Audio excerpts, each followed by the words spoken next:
हाय, गडकरींच्या कार्यक्रमात अचानक घोषणाबाजी सुरू होते. शेतकरी पोस्टर दाखवायला लागतात, पण या आंदोलनामागील खरी व्यथा काय आहे हे कोणालाच माहित नाही.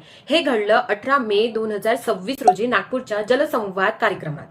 आंदोलन करणारे हे दुसरे तिसरे कोणी नसून गोसी खुर्द सिंचन प्रकल्पामुळे त्रास्त झालेले आपले शेतकरी बांधव होते. वर्षानुवर्ष प्रलंबित असलेले पुनर्वसन, योग्य मोबदला आणि सरकारने फक्त कागदावर दिलेली आश्वासने, या त्रासाला कंटाळून शेवटी या शेतकऱ्यांनी थेट मंत्र्यासमोरच आपली व्यथा मांडली.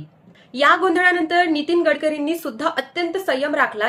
त्यांनी आंदोलकांना समजवलं की हे योग्य व्यासपीठ नाही. आपण कार्यक्रम संपल्यावर स्वतंत्रपणे भेटू आणि तुमच्या समस्या ऐकू. त्यानंतर पोलिसांनी मध्यस्थी करत आंदोलकांना सभागृहाबाहेर नेलं. आता प्रश्न उरला की पाण्याचा एवढा मोठा जलसंवाद कार्यक्रम सुरू असताना पाणी आणि जमिनीसाठी त्रास्त झालेल्या शेतकऱ्यांनी तिथं प्रश्न विचारणं चुकीचं होतं की बरोबर, हे मला माहित नाही. पण त्या आंदोलक शेतकऱ्यांना त्यांचा हक्क मिळणार की नाही हे आता सर्वात जास्त महत्वाचं आहे. तुम्हाला काय वाटतं, गोसी खुर्द प्रकल्पग्रस्तांना त्यांचा न्याय आता तरी मिळेल की अजून काही वर्ष त्यांना अशीच वाट पाहावी लागेल? तुमचे विचार नक्की कमेंटमध्ये सांगा आणि हा व्हिडिओ नक्की गडकरी साहेबांपर्यंत शेअर करा, जेणेकरून ते यावर लवकरात लवकर ऍक्शन घेतील. धन्यवाद.